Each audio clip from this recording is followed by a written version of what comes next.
And we're live. All right. Okay. Welcome, World Saviors, to World Savior Headquarters. We're saving the world today. Got a couple World Saviors here. We got Beau and Dubs. I'm Beau and... I'm Dubs. Okay. And jack his microphone up even further.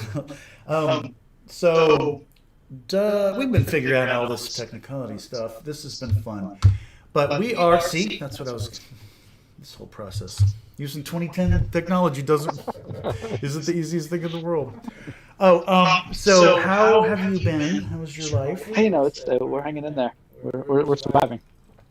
Treading water is how I'd describe it. Yeah. Oh, you're treading water. Yeah. Oh my God, I'm literally treading water, and I don't feel like that. Yeah.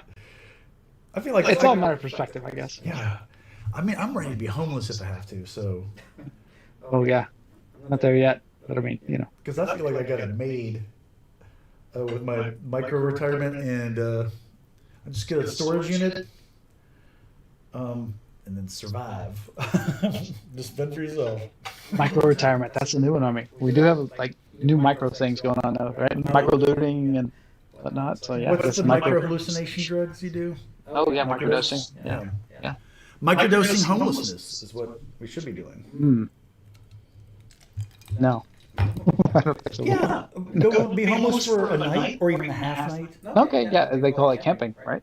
But urban camping, like with homeless people. Okay. That would be fun. There you go. That's one thing we could get everybody together on. We're going to get into all this stuff. So we are two guys and just shooting the crap, catching up on things, and catching up on each other. Dubs has been out of town for 4 years, and now he's back. So what do we have? About me. Went to the dentist again, got more surgical work, 2.5 hours I was there. And it's an experience. You get to know these people, Like I was like, it's such a traumatic thing. You want to be, that's a big psychological factor in making it's exciting. Like if, on a first date, you want something exciting. Like if there was the restaurant you were at was robbed, that would be... Sure. You'd feel connected to that person more than just basic stuff like that. Right. So I'm like, I'm gonna miss these guys as they're, and it's interesting to think about the all the new technology. They have a thing that scans for the. It's pretty obvious they would have that, but it scans for the shape of the teeth. Yeah. Maps out the whole thing. Right. It's just so impressive and painful. Progress report. Yeah. So I started a Kick stream using my Kick account that I set up. I did an actual stream last night at 2 a.m. I went out, or 1:30 to 2:30, about an hour, and it was uneventful. I had no idea what I was doing, and so it was the most lost, confusing thing ever.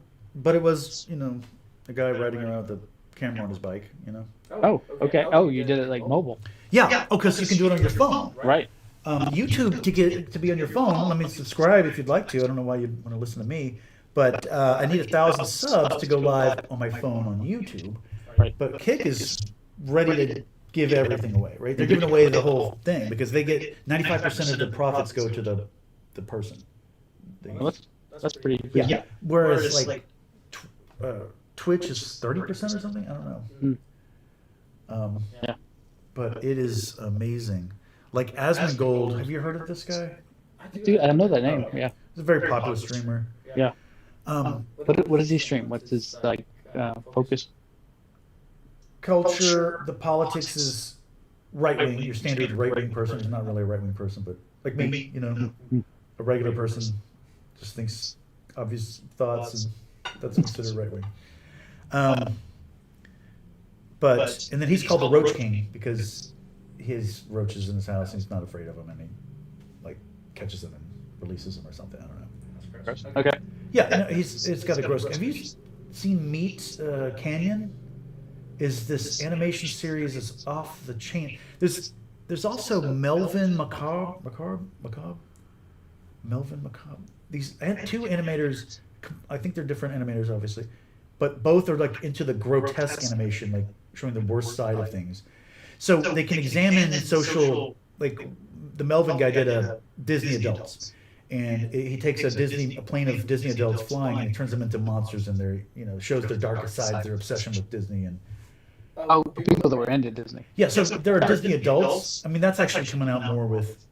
It's once someone talks about it, someone else talks about it, and then it becomes a hot topic on the social media, which is one of my things. I think we should have a board, a body of elected representatives to help us govern ourselves and not be governed by what most people are doing online. But, Yeah, this is going to govern memification. well, in other words, we should be able to set our algorithms to what we want to do, Right. and have that set up, and the rules should be what we wanted to have ourselves, and as a group even. That's what's missing. We don't have the ability to have elected representation. We don't have the ability to come together. But yeah. So I did a kick stream. I achieved the thing. I plugged it in, turned it on, and realized how it works. So that's what that was. A big achievement, actually. Oh, but also it was fun to go out in the middle of the night. I love after hours, like really late at night, like 2 a.m. bars closed. It's all just crazy. Like, have you ever been to Bourbon Street? Yes. Oh yeah. Yeah, I love that. Like 4 a.m. Bourbon Street is just fun. I remember going out there after playing at Harrah's, playing some poker there. I don't think I've ever done that. I mean, I've never stayed up that late. Well, I probably have, but not very often. It's just fun. I mean, it's horrifically gross, but I love different environments. Like a strip club is a completely different environment. The women are not supposed to wear clothes. You're supposed to look at the women. It's like inappropriate to not look at a woman. But I mean, that's a completely different world, and I like oh, here's a world where vomit is a paint for the streets. Oh yeah, we should toast to our brothers and sisters in North Korea, Yes. suffering endlessly. We should. I'm glad you brought that up. Yeah. That's something we brought up last time, right? Mm-hmm. Yeah. Here's to their endless misery, and they don't know it. Yeah. Yeah, I know. At what point do you realize? I was thinking about it. Would they want to come out of this? Would you want to know that you've been suffering and you didn't have to? Like you come out of it, what's going on? Everyone's talking about, oh no, are we all going to die as we live in absolute wonder of the AIs taking care of everything we do? And oh no, or is the AI going to kill us? Or just keep pampering us like it's doing? Yeah, we do. Yeah. It's funny, right? But it's horrifying. We can't sleep at night. There's so many funny, amazing things to see in the world on our video screens. Right? Yeah. And we wear ourselves to death over climate change and all the other things in the world, like overpopulation and just like things that are probably not real problems, but we managed to tie ourselves in knots about. Yeah. So I wonder if they can get out of that, because I don't know how you would use one-to-one representation to get out of that, because that's a tough pickle. That family in North Korea. Huh? You're saying North Korea? Because what I'm trying to get people to understand is when you form a board, well, let's do a quick review. But North Korea comes involved. So a quick review. Okay, it's 94.96 years to Marcus Aurelius' 2000th birthday. Let's celebrate. No matter what, let's just celebrate the progress we have in one-to-one. We could have utopia by then easily. So it could be we were just in our hover chairs and doing whatever we want. A board is a body of elected representatives. So when I say board, it's instead of having to say all this. This is something we've never had. We've never had elected representation. Or red backgrounds. That's new too. Oh yeah. Yeah, because I only have this in black. And then there's another alternate name for it. You can come up with whatever your name you want. The UnCast is the original Sumerian word for communal assembly, although they weren't anything remotely democratic. Although you could say early stuff is more socialist kind of utopia. Then there was the budget reduction dividend. That's any reduction in the budget from the previous year, divided up by all the citizens evenly. And, InfoWars has been taken over by gay frogs. When you hate somebody, he's just drawing attention for him and drawing pity for him. And so Dubs has a dislike, at least, for Alex Jones. And I'm trying to get people... And yet I can't help but appreciate that photo. He finds this adorable. He finds this more endearing, right? Yes, quite. It's actually making you closer to him. Exactly. But that's what he's really good at, is kind of being adorable, when he's worn out his limit or whatever. That's how I describe Alex Jones. This is kind of a new thing. Let's get into that in a second here. Okay, so a board is a body of elected representatives. Mm-hmm. What I'm trying to get people to understand is when you go to a restaurant and you say, we're going to form a board to support your restaurant or your corporation, a board of the members of your corporation, people the employees that work there, or the citizens, the patrons, that shop there, they want you to do that. They don't want you to at first because they'd rather have control themselves. But in the end, yeah, sure. Our customers are coming together and they're going to, do the best thing they can for Walgreens or whatever the issue is. Great. It's actually, in the end, that's not the worst thing in the world. You can get them on board with that and they'll snap into place and they'll take over because they want it. If you're going to do it anyway, they want to involve that. Seems reasonable. Yeah. But North Korea, there's nothing way that the Kim Jong family could ever acknowledge what they did. So they can never, it's irreconcilable. Right. Yeah. Well, when your entire state of being is a complete lie, it's tough. It's tough to have any kind of open dialogue. Here's the thing. We need to set up a narrative for this chick, the niece that's coming in. Do you know this, the young girl? No. Anyway, there's a young girl they're grooming. Oh, yes. Okay. Yes, I've heard tell. Yes. So whoever it's going to be, we need to have a set up plan and say, look, here's the plan. In fact, we can talk to them as the world. They'll just keep a secret from other people. Mm-hmm. And we say, look, here's the plan. You are the one true enlightened being that has, is going to free the people. Right. We're on your side if you do these things, and you have maybe a year to think about it. You're in power for a year. That's because that fits the narrative. The narrative is going to be you looked into it and you found that your father, your grandfather, and these people were horrifying people, and you just the hell with these people. No, I think you can even go even further and just make another lie and be like, even though they said all these things, what they really wanted was for you to be democratic and free. But they had to control you all this time just so we could get to this point to release you, to fulfill your full potential. I think you could have the nice lie there and not throw out all that. Here's the bullshit. thing: we can offer all these narratives. Although here's the problem: the people who once they're free, they realize these narratives. Yeah, but at that point, that's free. But my point is, you would really want to forgive the person, that last dictator. Yes. Here's what I mean. If we start setting we tell our kids, this is the value you have. If someone, if there's an evil tyrant that has a series of children that has evil tyrant, when someone breaks that, someone says they become the CEO of the company that's evil or whatever, and they break free from that they are heroic. You know how to recognize that. Right. Once you have that narrative built in and you have that understanding, and that's the hero character we're looking for, then we can get behind it, because I don't think people are in that mindset. Right. You got to know it's tough to forgive, that kind of thing, right? Yeah. But I agree with you that you kind of have to, right? Or they have no incentive to protect themselves to the very end because they might get hung or whatever. Right. I mean, they definitely need as much help as getting at, because ultimately you want to get this done with. And my point is, it's not about revenge. I know you think I want to punish these people, but man, this is going to happen for thousands and thousands of more years. It's been happening for thousands of years. This is an endless cycle of, it always ends up this way. A few people always end up with all the land.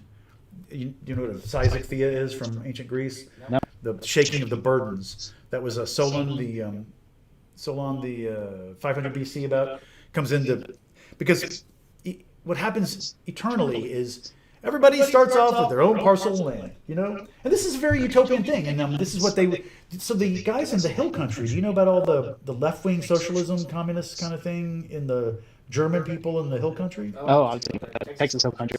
I had never heard about this, but that's still heard The about free thinkers. Okay. So there's a guy, and he's connected to the Austin atheist community of Austin, ACA, the very popular thing that had a YouTube show. I mean, they had a public access show, then they went to YouTube and been very successful. Not familiar. But that's part of the whole left-wing fascism that took over Atheism Plus or whatever they were calling it or something. And so so it's all mixed together now. It's so atheism is anti-racism and is pro-immigration and all these things, you know. They're just kind of all they bought into the woke thing. They're just kind of like Yeah, generally woke. and so basically just institutions are going to go one way or the other, right? Once it's 80% people that are part of the woke, the rest of those people are gone. Yeah. You know, and then that's it, and no one's going to just. You walk in the door, you're like, oh, I'm so sorry, wrong place. You're going to get it real quick, and they're not going to let you in. You know, they're going to give you the side eye.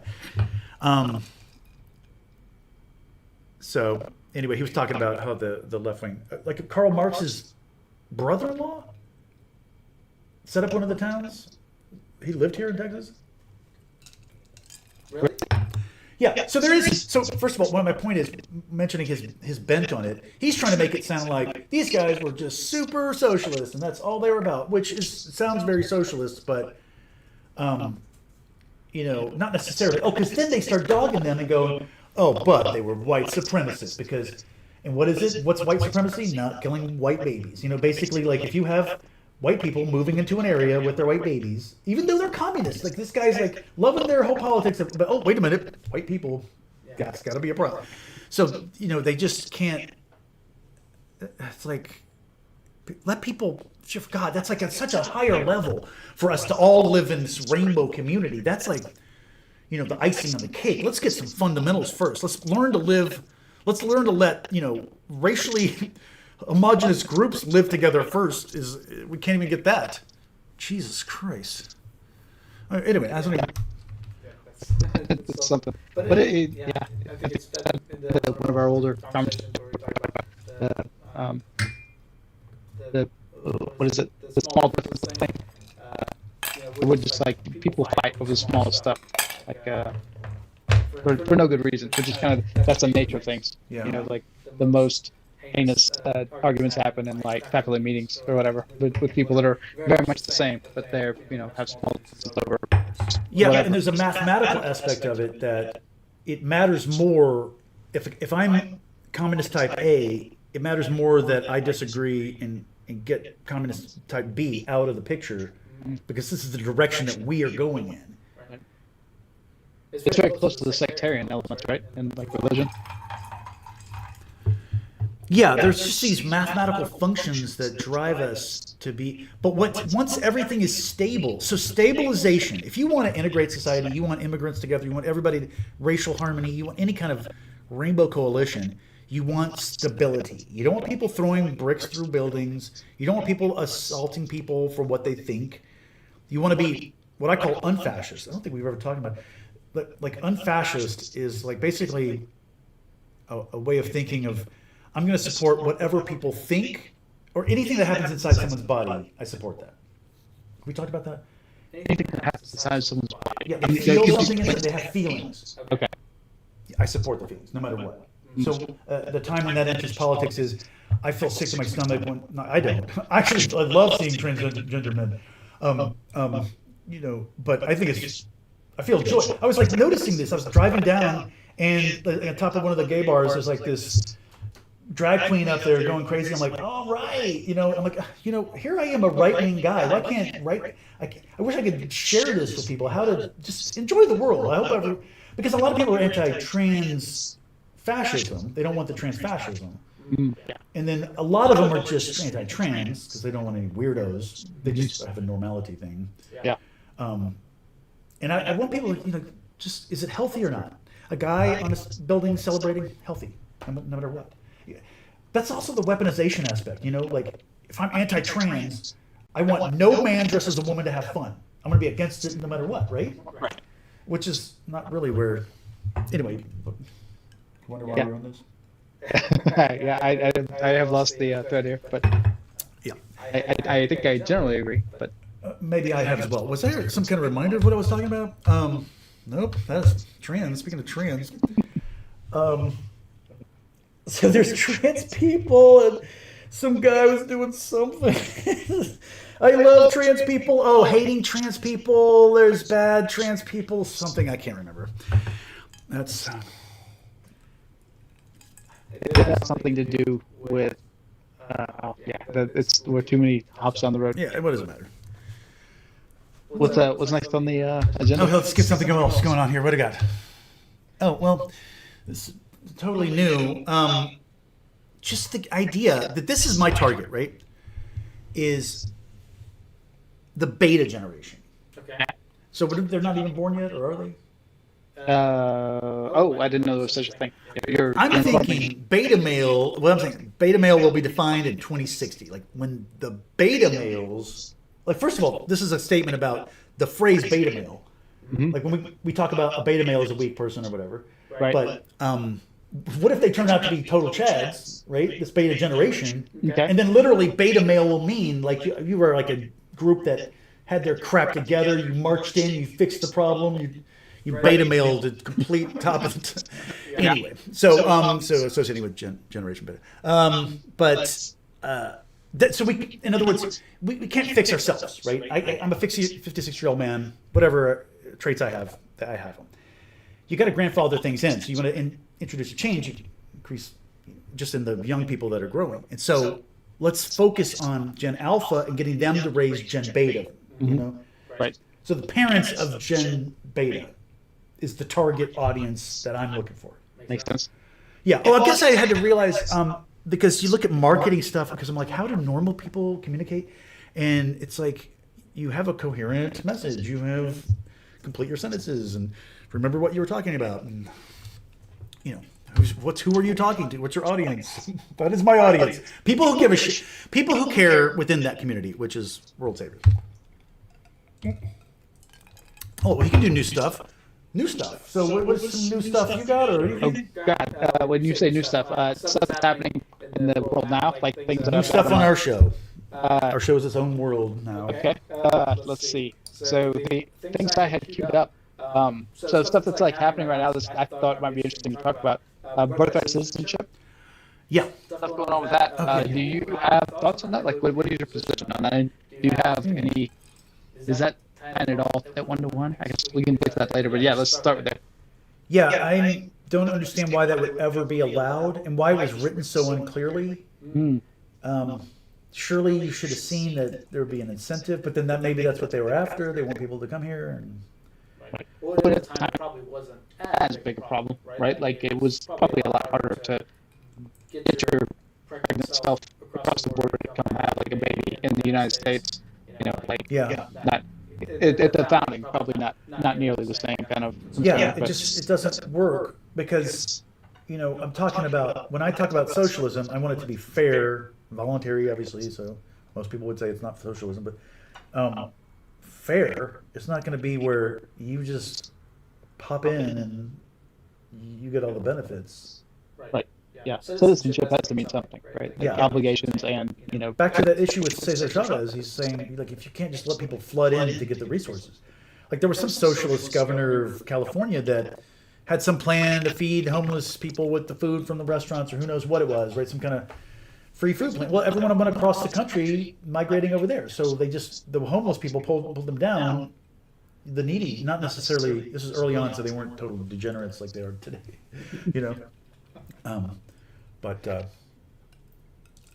What's wild is like, it's not like we have people who are starving, right? So it seems so interesting that people might like be like, oh yeah, no, I'm going to go to California for free food. It's like there's almost nowhere in the country that you can't get free food if you need it, right? Like if you're really starving. So it's so strange, unless it's just like well, if they're giving me free food, then they're going to give me free food on the everything. regular would be better than having to beg for it or wondering where it's going to be. Yeah, I mean, well, And here, so go ahead. well, I was just thinking like, well, we have food banks where you show up, you get like food, like we give bags of food to people, they like tend to feed their families with those. Lots of those things happen. Some similar things happen for the elderly where we deliver food. I did that a little bit growing up.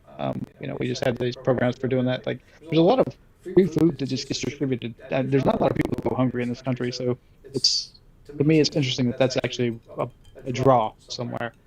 But maybe I'm Yeah, not now. Because we're living in the bloated. That's what I mean. Like our homeless people, the worst, lowest form of person is what's our image of it? He's toting around carts full of possessions. You know what I mean? Right. Go to Africa if you want to see a poor person. There's a guy who don't have anything. He's got some twigs that he braided together. You know what I mean? That is amazing to see our homeless people and the wealth they have, and then everything that's given to them. Right. Yeah. And you wouldn't be surprised at all to see that they had a cell phone, and maybe like some kind of.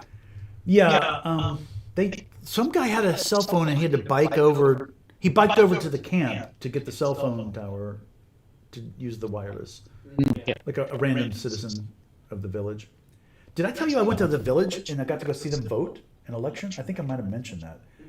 They happened to be doing an election that day. Okay. So I love politics. I love traveling, and then if there's politics going on, and there's so often. When you say the village, what do you? In the village near wherever we camped, one of the camps, Basanga or something. Okay. Got it. Okay. Yeah, that in Zimbabwe, or not Zimbabwe, it was Zambia. They were having elections, and they were talking about the people are illiterate, so they had like shapes. So they would have. I wish I could have seen the ballot, but I didn't want to interfere with their politics. I mean, I don't want to interfere with another foreign country's elections, right? I'm a tourist.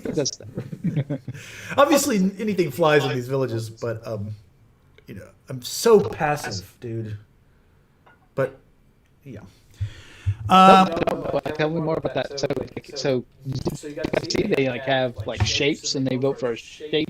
I didn't see it, but they were describing it as that they have like symbols that represent the candidates. Okay.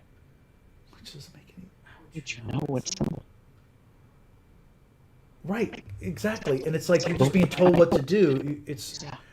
The whole feel of it is it's very. We have the same symbol though, right? R or D. We don't really know. Like 90% of the people were voting for. Right, that's the symbol. That's exactly the brilliant exact. That's how it works. You show a donkey and an elephant to us. Right. How would other people go? How does that know the politics? Right. That's how we do our politics here. You show a picture of a donkey.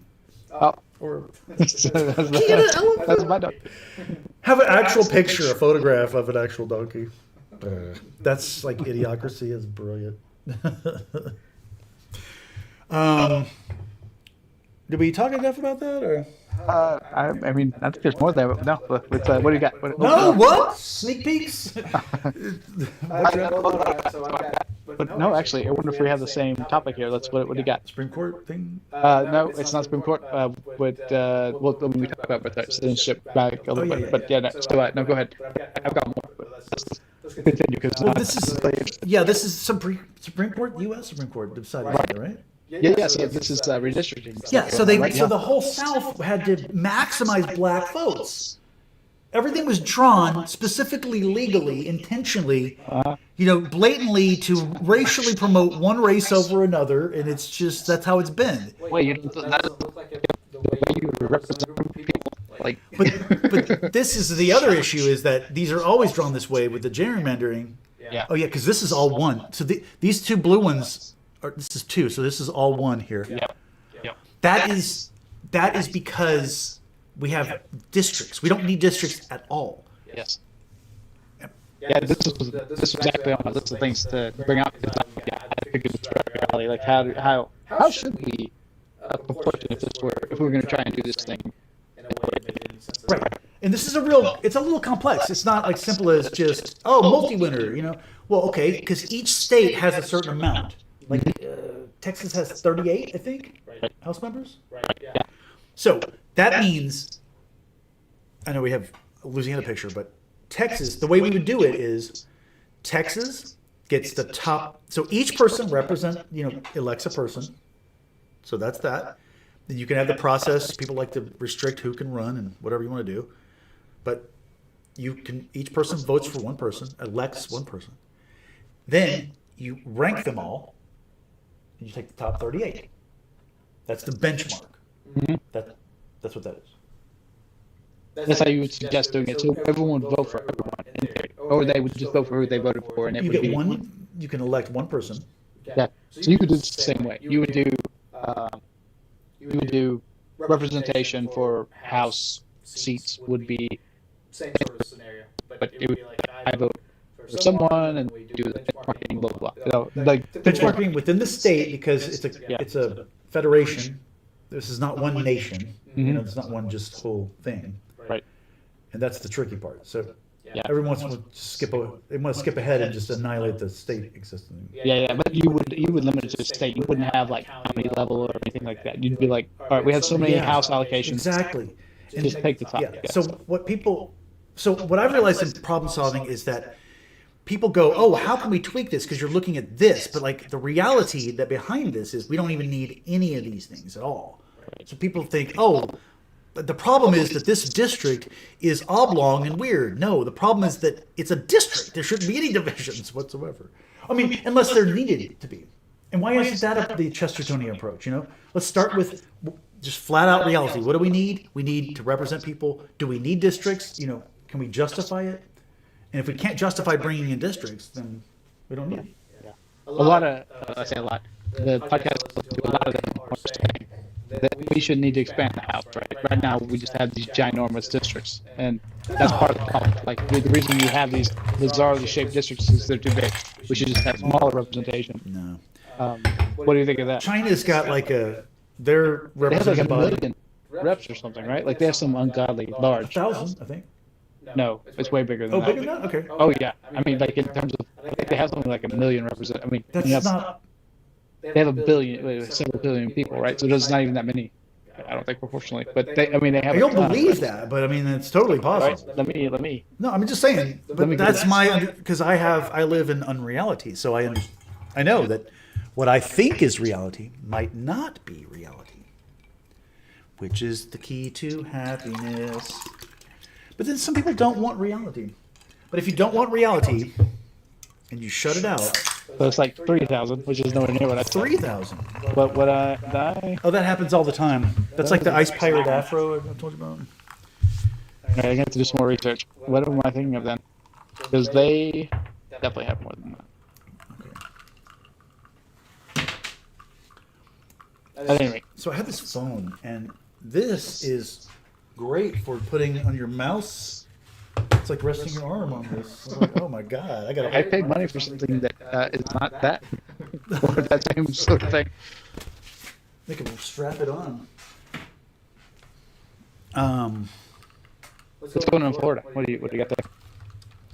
These are those states. This is just the background of the districts. All the ones that are As we gerrymandered. talk about districts, we're perusing all of these various district shapes. Yeah, I guess these are the current blue and red. Yeah, that's pretty funny. That one little district there. Yeah, and they do it by population. Then it gives the cities the advantage. Oh, so who would be be an advantage That's if I with what 1-to-1? Yeah, that's where I feel like I don't understand it very well. Is because it seems like if you can gerrymander it, you're probably getting something close to actual representation there, because you're trying to like angle it so that you get as much representation as you can, so much that you can get the majority in the most areas, right? So like if I can get 51% in the most areas, that will be the way that I will draw the state. But to me, that is actually still kind of democratic.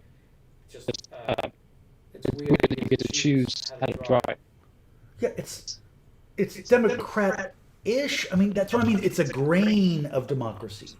So yes, it is, I guess, to some extent democracy, but that is not even remotely. When you look at how it's not democracy, is the problem. Yeah, I mean the outcomes are awful. So I mean I wouldn't defend it in the least. It just, to me, it is like technically democratic. It's just so bizarre, but the whole system is kind of bizarre, right? Like we have these arbitrary lines that we draw and put people in groups that aren't necessarily affiliated with each other. Like Yeah, but I'm telling you, if we just ourselves, the United States government, to change it, it takes so much effort. But if we ourselves just come together and we just start operating ourselves, we can work with this. It doesn't matter. We'll bypass it. We'll make it to where you're a crazy person and no one can get elected if you say something crazy. Once 87% of people said, "Look, we all know what reality is, and this is what reality is. That's how it is." Sorry, that's too many people. But I still think that there is something to maybe not such large representation. Like so many people being represented by an individual. Like it'd be better to be able to have smaller groups of representation, because I don't know anyone personally that represents me, and it'd be cool to at least like know one. Yeah, but not know them, but have chosen them. Sure. But I mean, like maybe I would choose someone that I knew, and then Right. like, by virtue of that. Oh, and at then there some is that level- kind of issue. Like you do want to choose your friends, and that's fine. It actually Well, I works. mean, not necessarily just someone I know something of, right? Like, oh, I know that person. They seem like a good person. Like I've literally met them.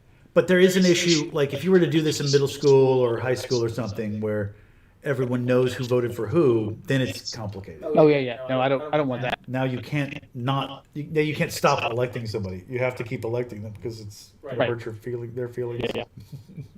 Yeah, And I guess that's the flip side of that, right? The more Yeah, personalized. version secret of it. ballot is always the way to go. Yes. But before that, you need to have secure ballots first. Secure first, then secret. And all these different pings that I put in here. Okay, what do we got? Oh, this is a different concept. Sorry. Do you want to bring in something else? Oh no, I was trying to figure out how to log into chat. So go ahead. Oh, okay. Yeah, we want to have. We had a little chatter. I don't know what to call her. We got some random girl floating around the chat I'm not aware of. I didn't know anybody was watching this. So this is so keyframes when you're doing video. My understanding of it, at least, is I have these keyframes on this stream are set to 2 seconds. So a keyframe catches the whole image, and then after that, it only changes what it has to change. Like, see what's changed. Do you understand keyframes? Nope. But Let me just bring in one thing from the chat. Yeah. That we heard. Oh God. Hi, Uncle Bo says. Oh, Uncle Bo. Blah, Okay, blah. so we don't need to say anyone's name, but what's going on? Yeah, there's so glub glub. Someone. Blub blub. Glub glub, or is it glab glub? Glab glub. Anyway, I can't read that. It's too far away. But anyway, someone says hi. Labglork is one of the alien guys that Brett, this comedian, plays. Anyway, So yeah, okay, appreciate it. So my niece are in the audience. This is for. And the sad thing is, it can't really be for her. I wish it could be, but I don't want to get in personal information to people out there. no, I definitely don't know what you're talking But about. well, oh my God, so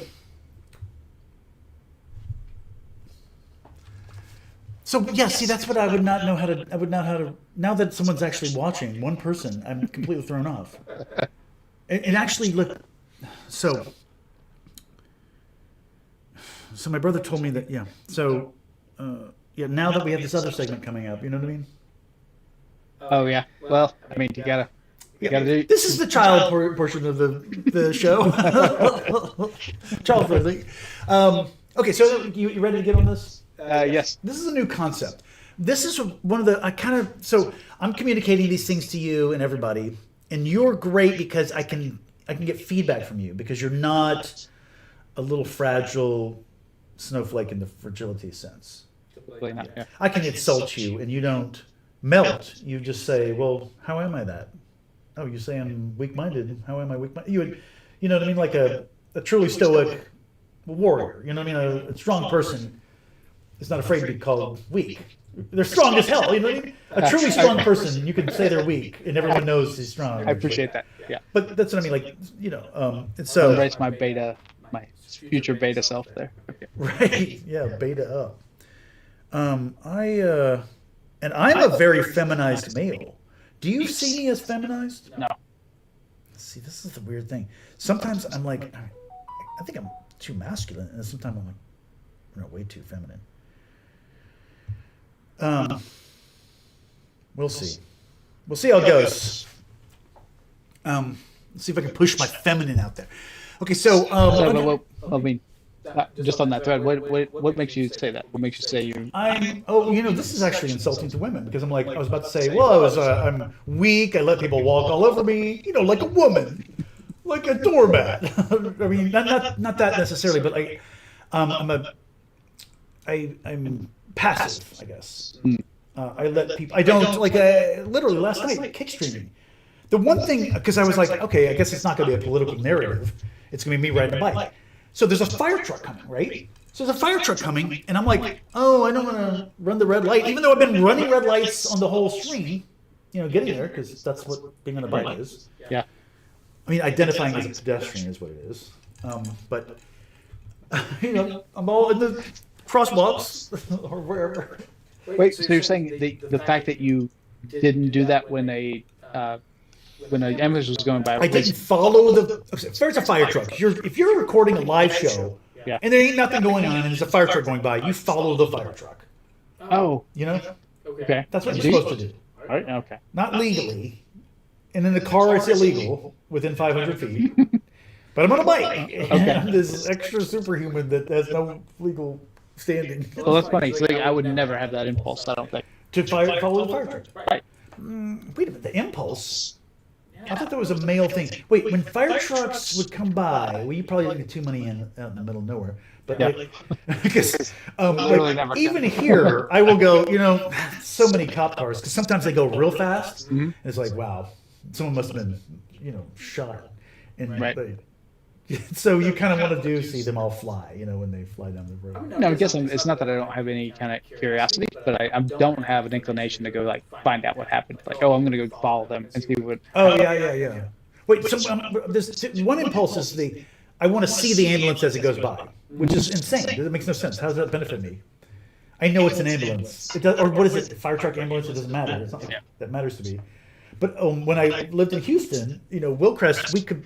So from my room, if there was an ambulance on Wilcrest, I could see it if I went up, stood on my chair up a little bit high and saw above the wall, and I would do that. I'd run over there to see. Oh, woo. Yeah. Why? That makes no sense. I mean, I get that though. That's just there's something in us, right? It's unusual circumstances of emergencies. We're going to pay attention. That's not wrong. Yeah.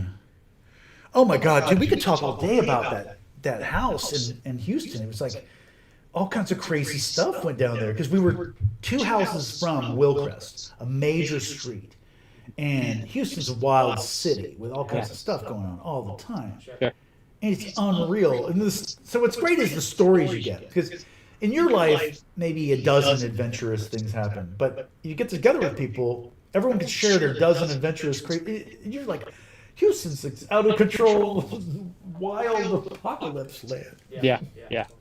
It's economies of scale, right? It's so many damn people. Yeah, absolutely. So keyframing reality is what I'm wondering if that's. So this is what I do. I keyframe reality. Whenever, as I'm living my life, I'm constantly going back to actual reality. So if this is actual reality, then what we do is we put our. So this is what we do. We're living life. Oh, we're a baby basically. Oh, there's mom. Oh, there's mom. So that's a thing. It's real. And so that's actual reality. And then I guess the baby, mom disappears and the baby goes. So the baby learns that things that are object permanence. And by 18 months they should know that mom is not dead when she's gone. She'll be back. And so where am I going with this? A keyframe reality. So you're building reality as you go through life. Everything is, you're just trying to structure what reality is. Some people just leave it as it is, and it's left there. Whatever you learned about the Catholic school, about Catholic teachings at 7 years old. That's what it is. Right. It's this kind of crusty reality that's kind of in the corner, and that's what it is. It's never addressed. I'm saying people don't go back to actual reality, because meanwhile, actual reality moves, and if you're kind of keeping track of this moving where actual reality is, you get good at sensing actual reality. And then I guess what I do is I'm always in the state of keyframing, going back to sporadically what is actual reality.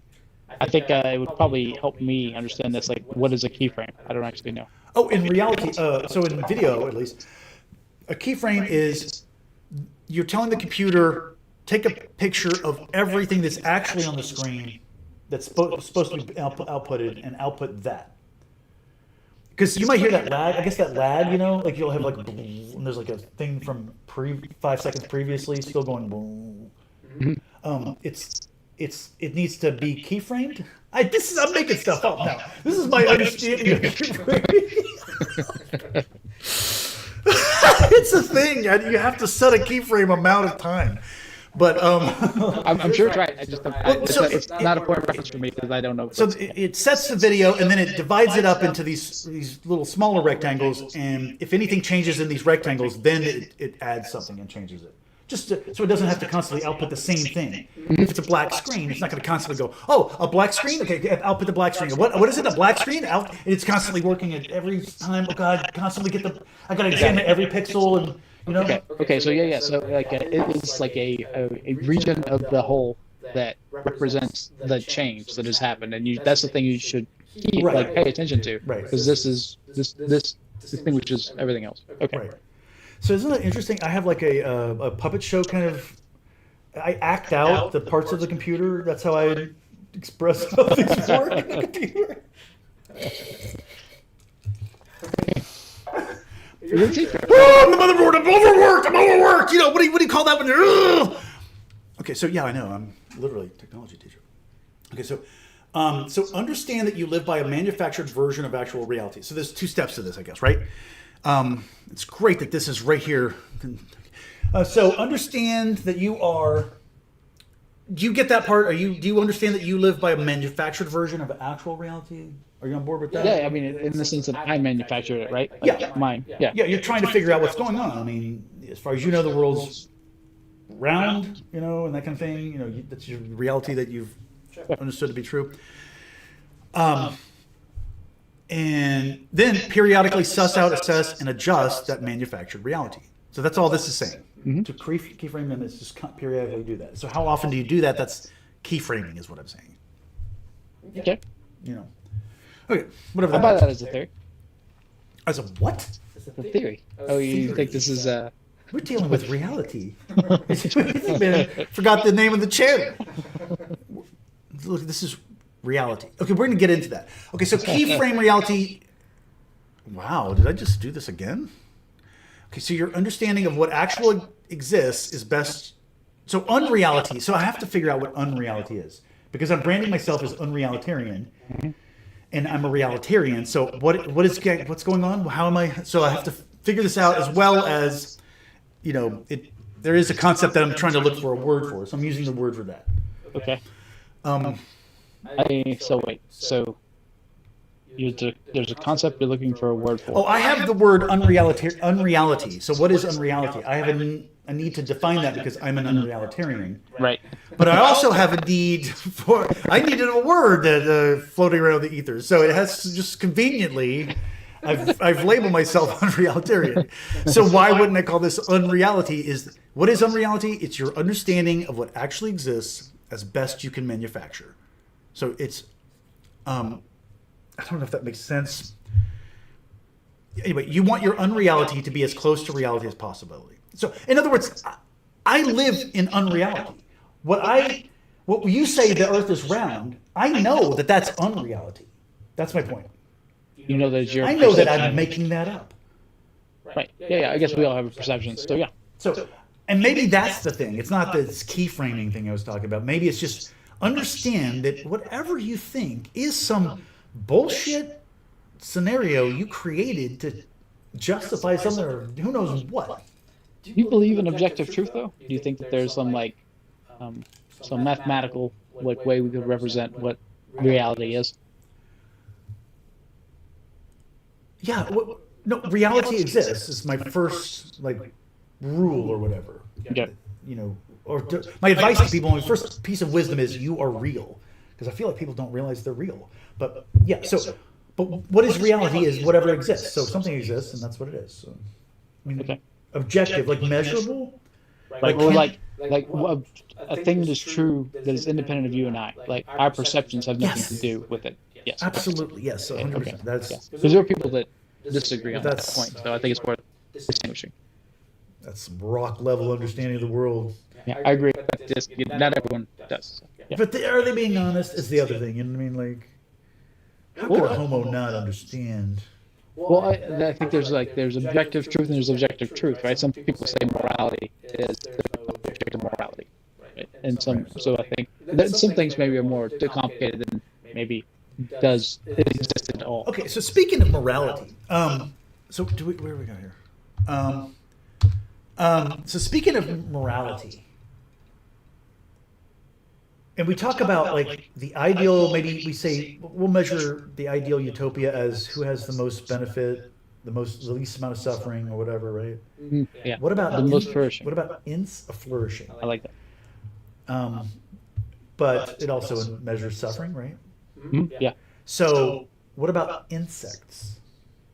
Because what I'm realizing is there's a growth of, and here's where I genuinely want people to realize they're real.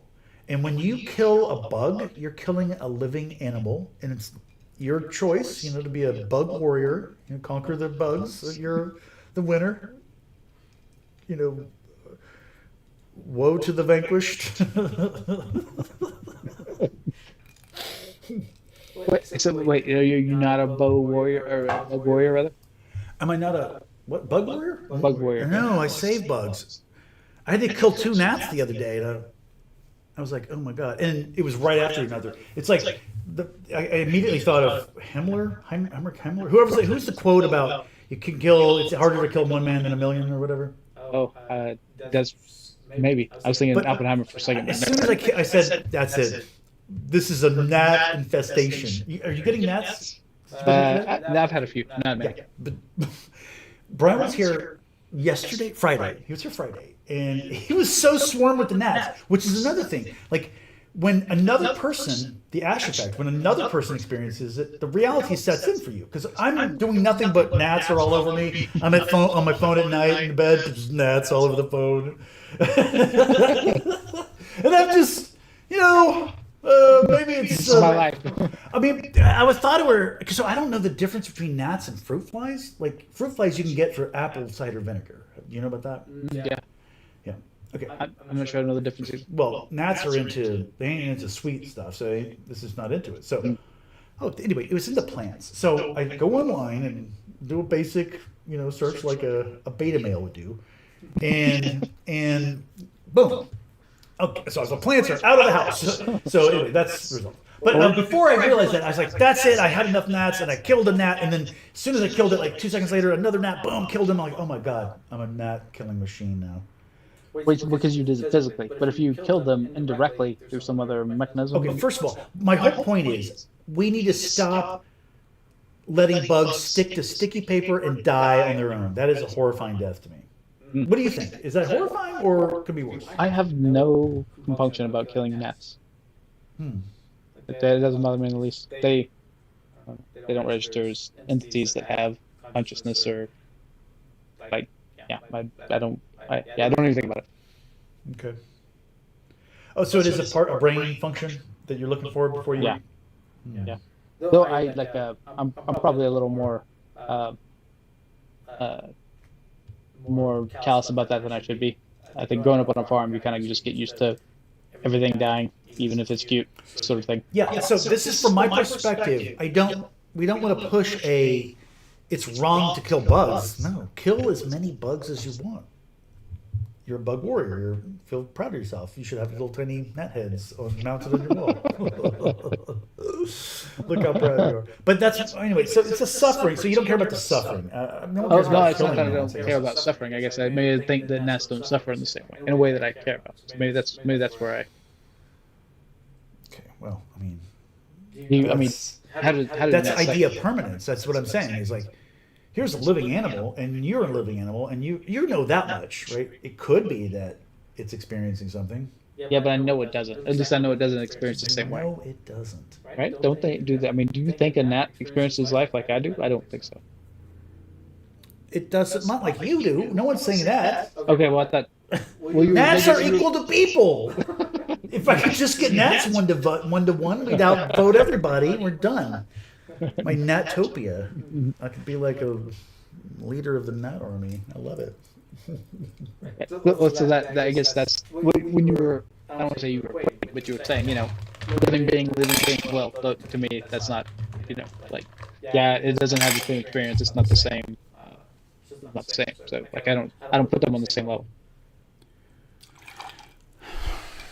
Wait a minute. You just communicated to me that you don't put gnats and humans on the same level. Yes. Okay, so that is not a statement of value. So what happens? See, when that's like what is going on there when people start to say it's a platitude or something? No, no. It was you were. It seems like you were equating him some way, right? Okay, but I was jokingly equating them, but Okay. I'm saying the life may have, it could be the center of the actual beings that are. The better you keep gnats, the better your life goes. It could be right. I mean, Do we need to go back to unreality? Or? if it's and butts or candy and nuts, we'd all have a Merry Christmas. I think is what my grandfather would tell me. If what? If candies and nuts and If it's and butts were candy and nuts, we'd all have a Merry Christmas. yeah. So your grandfather just abandoned hypotheticals entirely. Well, just like when it's something that you just can't quantify, right? Like anything could be true. I think anything is possible. Right. Okay, so yeah, it's candies and nuts and butts. Okay, I like that. That's fine. That's fine. As long as your grandfather said and agreed that if that happened, then we could have candies and nuts in our butts or whatever. Yeah, we'd all have a Merry Christmas. We'd all have a Merry Christmas. Yeah. If No, it's and see, butts that's were candy and not nuts, we'd all have a Merry Christmas. No, see, that's actually a cop out. He needs to say that that would be the reality. Then, if candies and nuts were liquor and butts, what is it? If ifs and buts were candy and nuts, Yeah. we'd all have a Merry Christmas. Yeah, okay, that's absurdity. But the thing is, like, the thing is true, and it's why. So that's what I mean. Why would you come up with this little slogan to avoid saying something is true? Well, no, I think the thing that he was saying, or at least the way I interpreted it, was that the hypothetical nature of it is the thing that we can't quantify. So we can just say, if this were true, then that would be true. Then okay, well. But that is true. That is reality. Well, This isn't some theoretical maybe. It's like that would be true if that's not. Well, it's a hypothetical true, right? Like if this were true, then that would be true. But we don't know that this is true, so we don't know that that is true, right? We don't know that gnats are sentient, so we don't know that it matters. Yeah, that's just a statement of to grade the statement. But that's what I mean. Like I'm making a very basic statement, and the appropriate response would be no shit, Sherlock. So that would be a positive. I would say that's a better response, right? No shit, Sherlock. Well, I know, but I think that the no shit Sherlock would say that I'm agreeing that that is reality. When I'm not doing that, I'm saying that if that reality were true, then that would be true. But I'm not sure I'm giving in to the idea that that is true. Okay. Well, that's what I mean. So when someone does this, if some buts, that's someone that is not agreeing to reality. And if that is reality, then that is a person that is disconnected from the conversation. And we need to separate from people that are not communicating with us. You know what I mean? So I guess to me, some things are unknowable, right? Like there's some things you can't know if this thing is true or not. Like we can't, and I think consciousness is probably in that category. Like it's gonna be really tough to know what consciousness is. Right. So for the things that we really can't know, like saying that if this were true, then that would be true. Kind of like there's so many possibilities. It's almost just like, okay, well that's infinite, right? So we can say if pigs could fly, then I would ride one to the grocery store every day, kind of thing. And then I guess that would be reality if they could. And that would be. So if I said if pigs could fly, we would ride them to the grocery store every day, you would say no shit, Sherlock, because you support that. That is reality. Yes, but I guess that's the problem with it to me is just like it's not tied to something that we can even like grab onto in a way that's the idea of permanence. There's an idea there, and you don't see it, so you're like, aha! Oh, you're just pretending and playing in a magic world that doesn't exist. Yeah. And like the person is conveying an idea, and you're like, aha! Boo, oh, ifs and buts and words for my nuts. It's all stupid. It's like, yeah, I know. That's that's like a child playing games. This happens all the time. People don't. I can't believe it. Oh, we'll get into stuff if we can. Oh. Okay. What do you got? Just gonna grab that. Oh, reload, yeah. We'll take a little untimed break. So, the system of time that I'm talking about, like I say, you want to solve a problem? Strip away all the things we started with empty table, blank slate. What do we need to bring in? So for time, it's very easy. We don't need any of the nonsense sense of time. But also time is in Latin tard, and untard is what I talk about as well. So there's kind of, I don't use untard as this way, but anyway. But I've noticed that the way we do the time is tarded, and what we need to do is the untarded system of time. Here's how we do it currently. We say, if it's at 1:15 p.m., what we're actually saying, what are we communicating? We're communicating, I'll see you at the second 1 and 15/60ths of 12. It sounds a little complicated to me. Whereas I'm saying maybe we could say, I'll see you at 55/100ths. So if you can see the simplicity of just going with the day instead of all the minutes and the seconds and the hours and the nanoseconds. Okay, anyway. Oh gosh, so this is where the children can be put aside, put everybody to bed. Well, actually, we've done away with the Sent 3 girl. Oh, did you want to talk about something first? No, nothing in particular. Was there something related to your others? No? Related to which thing? Districts? What were you going to bring up before districts? Oh no, gerrymandering. That was the thing. Like, yeah. I had that on my list as well. I thought that was definitely a thing we're talking about. So I'm glad we touched on it. But, Okay. I mean, I do have other things, but let's see.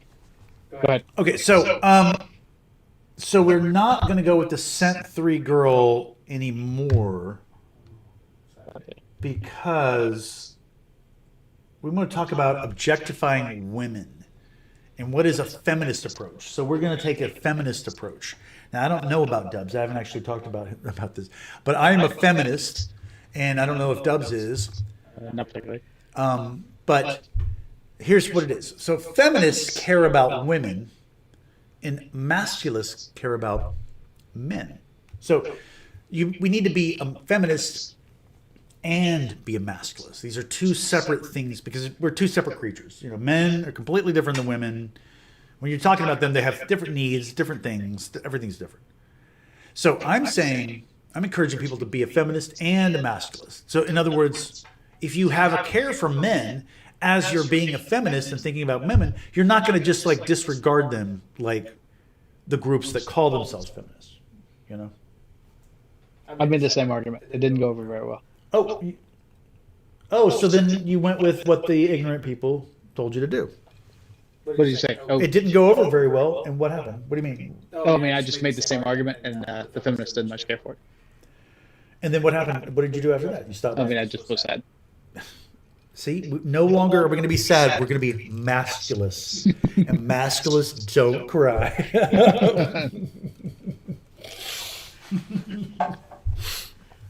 When we're left out.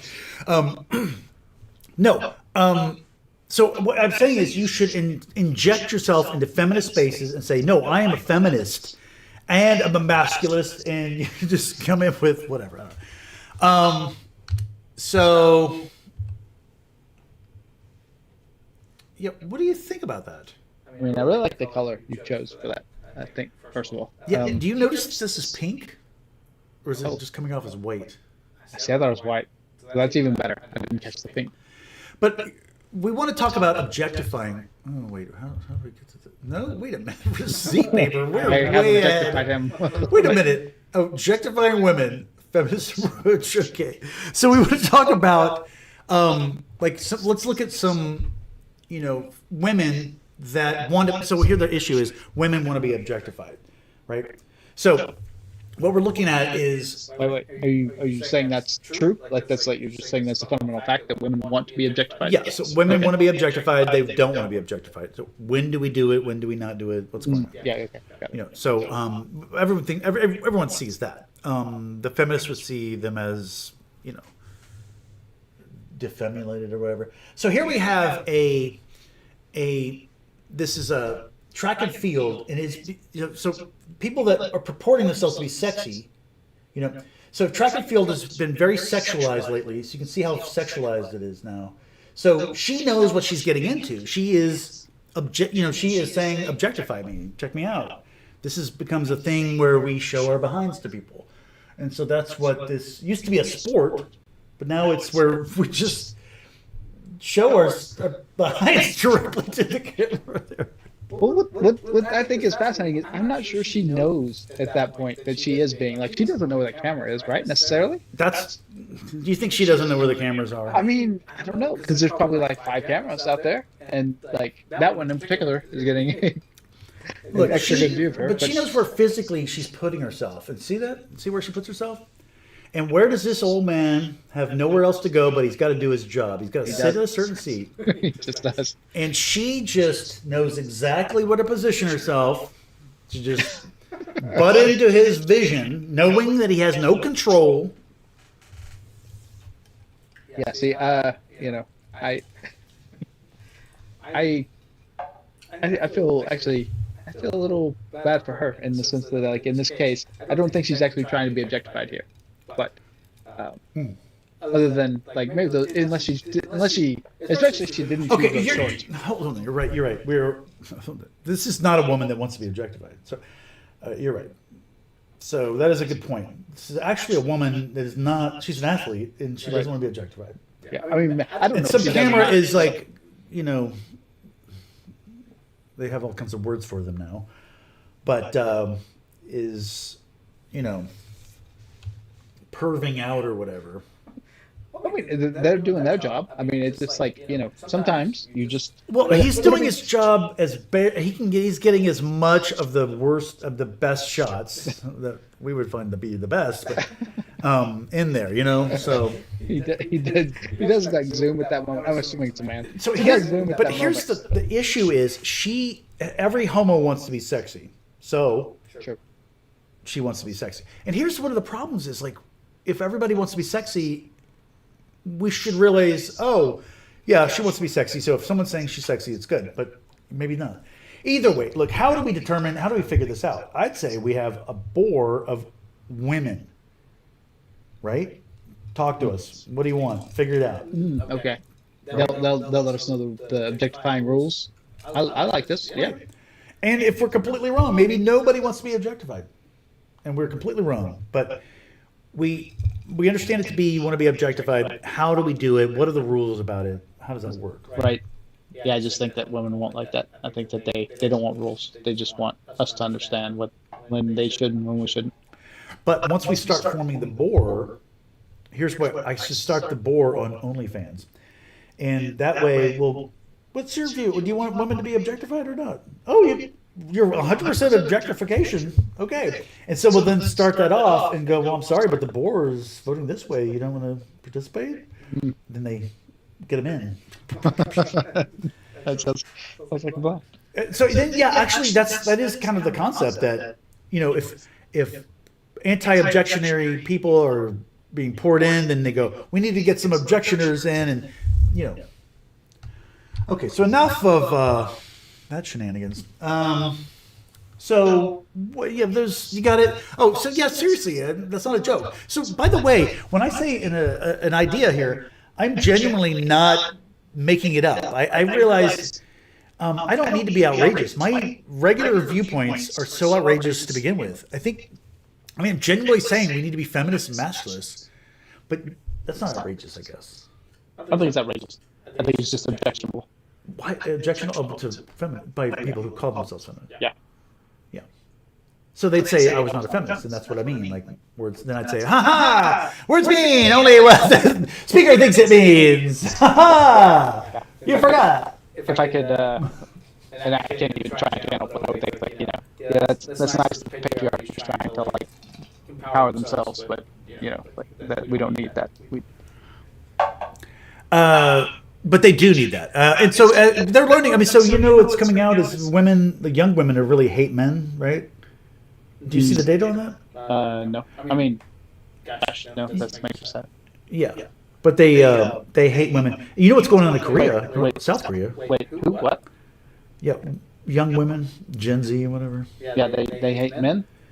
Yeah, hate men, or, you know, it's a hate or dislike or whatever. I can't remember. You know, it's 5-point scale of whatever. This is the best we get. I'm saying if we had one-to-one representation, we'd know exactly what everyone thought. Right. But these are Just polls. something to the effect of that women, is it the same way? Is it both bi-directional, or is it just... No, men have no problem with women. And that's why I don't know what's going to happen there. So those women that, yeah, we'll see who gets pregnant, who has kids, what happens. That's that. Yeah. Okay. So you need to see the data bit from that, maybe. Yeah, I see it. Sure, make me more sad. Yeah, let's have it. Oh yeah. I mean, maybe it makes you less sad. Wasn't that okay? So receipt paper. Do you know about this? Receipt paper makes you turn into a gay frog. Did you know that? So like the thermal paper from when Yeah. Okay. I didn't Cancer know. and whatever else. Yeah, I actually always thought it was kind of wild that we did get this paper that was not, great. Yeah. But no, I didn't know it turned me into a gay frog. Yeah. No. Apparently, it's causes cancer, and so I've heard that for 5 years now, and then I'm hearing more and more, and I'm thinking this is if we had a bore, of consumer products or whatever. The stuff that as soon as it hits the front page, we would know. There's this natural sense of, wait, we're interested in this. Receipt paper causes cancer. Right. But wouldn't we have like cancer coming out our ears, like from all the receipts we get, like every day? Like I signed 3 today. Like, who's gonna tell him? Don't we have cancer coming out of our ears? I mean, we definitely have cancer, but like, I don't know. That feels a bit obvious to have been like the primary issue that we just overlooked. But no, I mean, I'm all for getting rid of it. I mean, we can like have some science that proves, hey, this is our problem. Yeah, but my point is, we would be aware of it as soon as it started to become an issue, and people would look into it, and our board of investigation, we would 3-level process would know.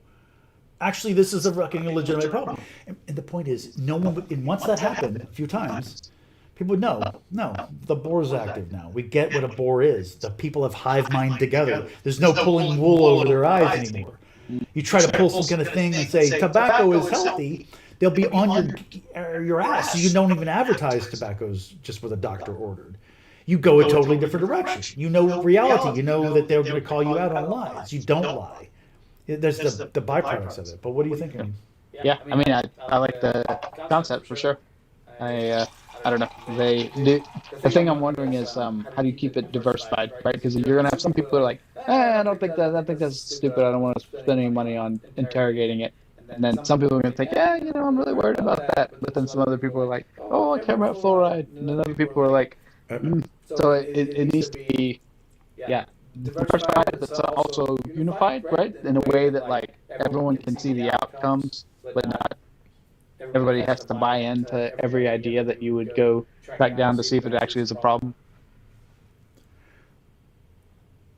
I just realized I'm looking down at my shorts, and when you said last show that my shorts were too short, you were probably communicating because I'm looking down and my fat thighs are bulging out of my shorts. They're thorts now. They're thorts because the thighs are, and so my scrotum is just like bulging, and you can see my heartbeat through the pants, and I'm like, oh my god, that's what you're talking about. My shorts are too short. In other words, I thought it was a bad insult. It's funny, I actually noticed what you said this time, but I did notice last time. So I think it's actually the color. I think maybe if you had a different color shorts, I would have noticed. I did not even think of it from your perspective that you're like, no, your shorts are too short. You do know that my view of the show is your crotch, right? I'm looking into your crotch. So not directly, but I do have a pretty good view over here. It's too bad I really had something intelligent to say to that. I really wanted to. I don't even know what the topic is. We were talking about thermal paper. Oh, the thing I was wondering about it was like, all right, we have some people were worried about thermal paper, some people were worried about fluoride in the water, some people were worried about astrological interactions from the ether. How do you set, It's like all allow? voluntary. It's all voluntary, but how do you kind of like pull all that information together. Voluntary. That's how you do it. Voluntary. Voluntary. Next question? Voluntary. It's voluntary. Because I feel like the people that care about it will be paying attention, but the people that Yeah, don't care and they would about it won't. voluntarily deal with it. It's just voluntary takes care of everything. Okay. So, yeah, if you think it's important, you go do that. You're putting your money into it, your time. You're spending something on that. Yeah. I'm just hoping that the results of that effort that you put into it will filter over to the other folks that are just like, I don't care about that. Maybe not, though. Right? So you have to market yourself well, which is basically hygiene. You know, you want to be well groomed, presentable, friendly. So it incentivizes all the positive social behaviors, you know, for interaction. Right. And this is where we get people moving. Well, I'm just thinking, I'm thinking more at the boar side. Like at this boar A has done the research to find out, hey, the paper is like causing cancers coming out of our ears. And the other people are like, I don't care about that or whatever. They didn't participate in any of that because they were just off living their lives. And then like, how do you inform them of the outcomes that the people are really concerned about this? They put in the effort to figure it out. How do they, that information translate over to the other group? So one group has some information they want to share with the rest of the group. Market themselves, bathe, hygiene, Right. Yeah, friendliness. Yeah, I guess that's the problem where I kind of thought it might be a little bit siloed. You might have, you know, this group only cares about the things they care about, and so they would be paying attention to it, but then it wouldn't necessarily filter out to everyone else. So how would that? Okay, so but I don't see what the problem is. So this group knows, they know that the receipt paper is bad, right? It makes you gay frog. Okay, so they got the proof, they know it, and they've been talking about it for 10 years, right? Then the truth comes out. Well, who's got some bragging rights? Well, guys, guess what we've been, and everybody knows they've been talking about it because they won't shut up about it, right? So everyone's like, boom, on top of them, right? If you're a consumer advocate guy, and some guy's been talking about receipt paper being a problem, and now we find out it is, and 10 years later, and no one listened to him, is that a plus or a minus? You know? Yeah, no, I'm not sure it's a problem. It's just more asking, like, would we have like solid information? But you're saying just the natural order of things. Voluntary. Natural order of things would just kind of distribute this information. That's fine. I don't necessarily have a question. I was just curious. But yeah, I mean that's all I'm proposing is that we have just like internet protocols allows you to have the internet. This is election protocols. Like what the very base thing is, if one member elects another member, that your vote goes to them. That's it. You have this one-time thing every period, and that allows you the RQ, the common denominator, the ability to link up with other people or not, and you don't have to make any rules. Everyone will build their own rules on that platform of just one-to-one representation. Nothing. 11 words. Just a concept that. Yeah. It's interesting. We actually do have some standards organizations that are responsible for the thing you mentioned, right? Like the TCP/IP protocol was done by, I don't know if it's IEEE, but one of those organizations that does the standards kind of stuff, right? Yeah. But we actually do have different standards groups, and sometimes you have like, oh, well, that standard's no good, but another standard, and you have like standard battles. But The Boer Wars is. Yeah. Yeah. When I refer to the Boer Wars, that's the figuring out how do the boars fit? How do you make a boar? What kind of boar? What constitutes a boar? Yeah. But I mean, it's kind of a natural and maybe not a healthy thing at some level, right? Because like you do, not everyone's going to agree. But its health is that once something establishes itself as the main boar, we're all going with this. Everyone knows from the Boer Wars they saw. Oh, anybody can make a boar. You know, the boar is this. Can be another iteration of the boar. You know what I mean? Do you understand that? Like, I think so. Yeah. But how would you describe that? What I'm saying? So like you, if I don't like your boar, I can start my own boar. Like I would just have to compete against it, and so like if UT students had a boar, and UT is the students don't like that UT official UT boar, they just go make their own. And UT's fucked. And so UT goes, whoa, sorry guys, what do we need to do differently? Because they don't want to ever lose it, but they will, because that's the cycle. There'll be like a boar cycle. You know, there's parallels to open source in this. You know, like whenever you put code out there, I have my code, I wrote this program, I great. I'll put it online. Someone can fork it, and like they have the same code as I have. Yeah. Like, whoever gets the most following generally ends up being the one that everyone uses, right? Because someone's just like, hey, which one of these has the most stars? I mean, which one's most active? That's where everybody goes. And Okay, I think that's there's brilliant. some I did not parallels know there. this. This is an interesting concept. Yeah, like we're at that issue right now where we've had some software that we use that the person that originally designed it is kind of like, I don't feel like messing with this anymore. I'm done.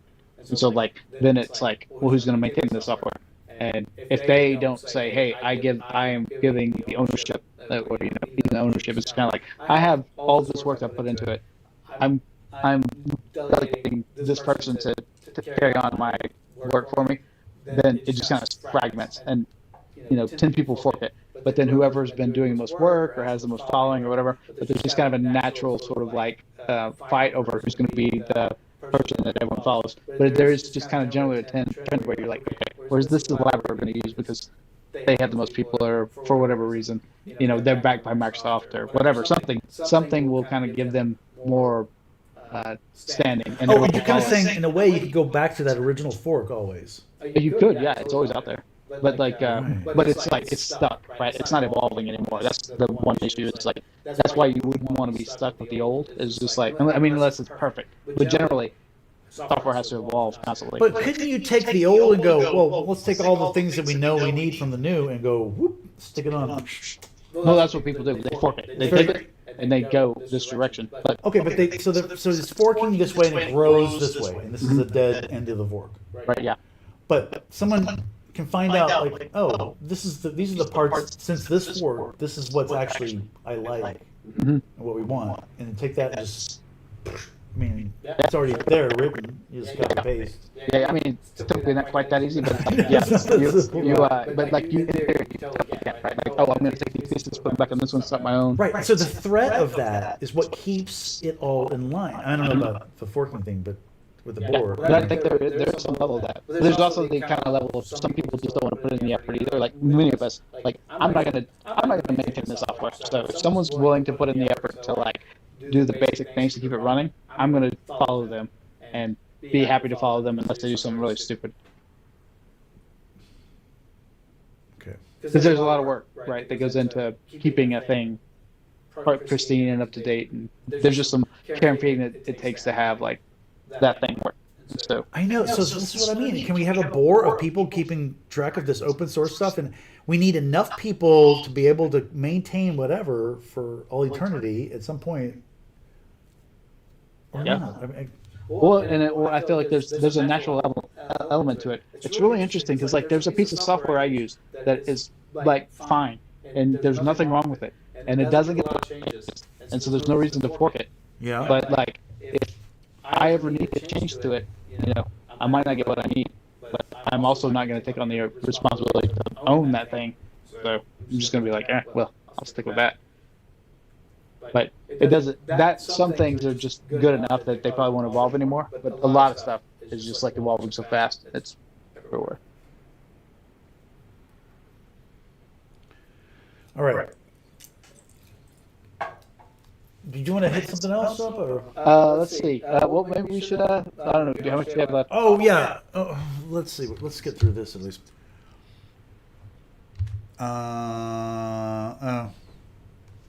Boring. Social media protocols. So, one of the things I think is that we need is a company to get people together in person to date, because dating people, seeing them and meeting them at social occasions, right, is a better way of doing it. It seems like. Yes. God, the whole stress of you've got a connection already. Like you're even a first date. Like now you're on a date. Are you going to keep dating? And now, no, you're not going to go on a second date. You've rejected somebody. As opposed to you just showing up to a thing, you're talking to people and leave. Sure. Yeah. There's no pretense if you're having a. But that's what I mean. Yeah. So get a board so people can find out what they're interested in actually doing. Do those things. Voluntary. Everyone just does whatever they want to do. Yeah. Let's an app where people can just get together and make love. Yeah. I mean, so this is where I think I don't know if this is in the things we have on the agenda, but we need to talk through what this website like that allows you like, sort of is the fundamentals for how to make this happen. Yeah. So, but that's fascinating for lots of different ways. Oh, there's different issues like with wisdom, like curated wisdom. If you had a website for that, how do you rate wisdom? Like if someone says, be nice to each other, and another person says, be kind to each other, those are two separate things technically, but Yeah. they're really the same thing. But you allow people to then say, no, those are merged. Like in my book, I merge those. Mm. You know, you allow that. The Yeah, user. that sounds like a job for AI. Oh, to figure out how to set that up. How to merge all our disparate knowledge. Oh, but like what I mean is you allow the user, because what I'm saying is like for curated wisdom, you're like, what wisdom do I teach my child? And so if there's a website, you go, you're wanting, here's the top 5,000 wisdom pieces, Mhm. and you go, oh, be kind to each other, and you click on that. But like then the next one is, let's say, be nice to each other, I guess. Right. You would By say, the same person. yeah, you would say as a user, I'm clicking both of these and I'm adding them as one. Mhm. So you're letting everyone know this is I guess you'd have to prove you're a homo and not an AI. And this whole process and all this, but Right. like then that lets us know, okay, that means to be merged. And if everybody does that, then we go, oh yeah, those are merged. Mm. Then there's Yeah. Yeah. But I think that's like downstream from like if I'm your kid, I don't care what the world says, right? All the things are. I think I'd care more what my dad says, or is the, you know. yeah, the kid's wisdom. going to care about what you say no matter what. That's why you are that crucial element that is interpreting the world to your child. The wisdom you pass to your child is crucial, that you have said, this is my whole life I've spent, and this is the wisdom I'm going to pass down to you. Yeah. So then once an individual has done that, and then we're trying to figure out how to merge that with maybe other people making those same sort of assessments. Oh no! So that the father doing it is like, oh my God, I'm not very wise at all. I have no idea what I'm doing. And like, my dad is so wise, he's so smart. And then what really you're doing is like, go to the website wisdom.com or whatever. And, Well, no, that's what I don't want to see, right? I really want it to be like hard-earned, like truth that the dad has found. no, you hate people. That's what you hate, people. Apparently, no. I mean, People I know. have. Look, it's people. Maybe it should be soylentgreen.com because it's people.